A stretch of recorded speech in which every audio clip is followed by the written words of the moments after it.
يا مساء الفل، وحشتوني جدا جدا جدا. هعمل معاكم النهاردة كيكة الأوريو، كيكة كده سهلة وبسيطة وما بتاخدش أي وقت ولا مجهود، بس في الآخر هتاكلوا كيكة تجنن. تعالوا بقى إن شاء الله وكده نشوف المقادير، سهلة وبسيطة وما فيهاش أي مشكلة. تعالوا بقى نشوف الطريقة. بص حبايبي، أول حاجة هنا بجيب صينية بحط فيها أوريو. تمام، الاوريو معايا هنا 4 بواكي من الاوريو. بصوا انا مش هحط حاجه غير الاوريو، يعني انا ولا هحط عليها حاجه تطريها ولا اي حاجه دلوقتي. تمام، ركزوا بقى معايا في الطريقه. احط الاوريو كده واكسره بايدي عادي جدا. تمام، ما طحنهوش في الكبه ولا اي حاجه، دي طريقه مختلفه بس هتعجبكم جدا لانها بسيطه. يعني ممكن بنتك او ابنك عاوزين يدخلوا يعملوا حاجه حلوه هيدخلوا يعملوا الكيكه دي. بعد كده يا حبايبي، بعد ما بكسر البسكوت كده في الصينية زي ما شفتوا، بجيب 3 كوبايات من الحليب، بنزل عليهم كريم كراميل. هستخدم النهاردة كريم كراميل. تمام، هنزل عليهم باكو واحد من الكريم كراميل على 3 كوبايات من الحليب. تمام، هقلب بقى الكريم كراميل اللي مع الحليب بالشكل ده. عايزة بس الكريم كراميل يدوب كده، يدوب في الحليب. بعد كده بنزل النشا بتاعتي، انا حطاها علشان تخلي القوام متماسك شوية. تمام، هنزل 3 معالق من النشا على 3 كوبايات من الحليب. الكوباية العادية بتاعتك اللي انت بتشربيها فيها الشاي بلبن دي تنفع. تمام، بعد كده بنزل بقى عليهم، ودي حاجة اختيارية، عايزة تحطيها حطيها، مش عايزة براحتك. انا بنزل هنا علبة من القشطة، القشطة بتاعت اللبن بقى، قشطة اللبين، اي حاجة. تمام، دي علبة كده كان عندي في التلاجة، قلت هحطها تدي كده للقوام يعني تكون غنية كده. تمام، غنية كده وقوامها حلو كده وتدي طعم احلى. زي ما قلت لك، عايزة تحطيها حطيها، مش عاوزة بلاش. بعد كده بتقلبي كل الكلام ده وترفعيه بقى على نار هادية لغاية لما القوام يتماسك معاكي شوية. تمام، على نار هادية. بعد كده بعد ما تقيدي عليها النار بقى على نار هادية كده، القوام بيبقى معاكي بالشكل ده.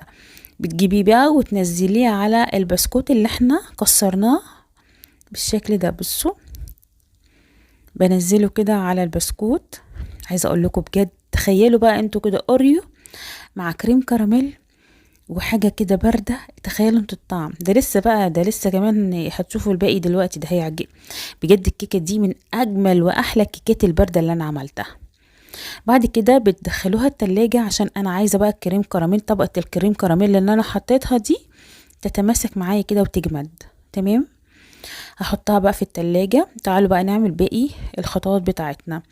معايا هنا كوباية الا ربع من الحليب، بنزله في بولة كده. تمام، بعد كده هنحط عليه كريم شانتيه، كريم شانتيه العادي اللي انت بتعمليه للتورتات ده. انا هنزل هنا 2 باكو، يعني 2 باكو من الكريم شانتيه. انا عايزة الكريمة تبقى يعني انا حطيت 2 لان انا عايزة الكريمة كده تبقى تقيلة. تمام، تقيلة معايا كده، مش عايزاها خفيفة. يعني خلي بالك من الخطوة دي. بتضربيها كده بالمضرب الكهربائي، انا عاوزاها تتضرب لغاية لما، بصوا هوريكم، انا عايزة الكريمة يكون ليها منقار. بصوا المنقار ده لما تلاقيه طالع كده، ترفعي بالمضرب تلاقي المنقار ده، يبقى كده خلاص انا عايزة هو القوام ده المطلوب. تمام، بالشكل ده.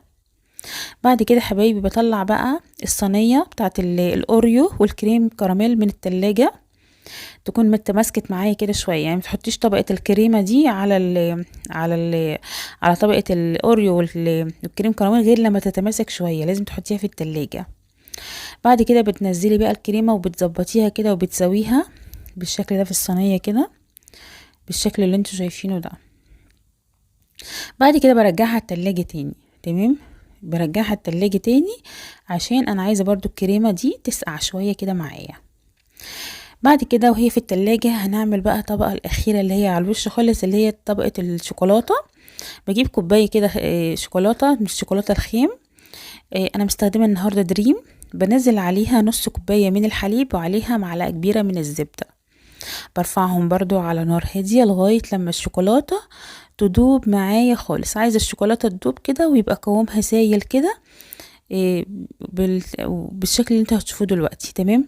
بعد كده بطلع بقى الصينيه تاني من التلاجة، واكون جهزت معايا الشوكولاته لما سيحتها كده مع الزبده ومع الحليب اهو. بنزل بقى طبقه الشوكولاته على طبقه الكريمه اللي احنا كنا حاطينها. بس خلوا بس ايه، بصوا انا هقول لكم على الحاجات اللي ممكن تقابلكم وانتوا بتعملوا الكيكه دي.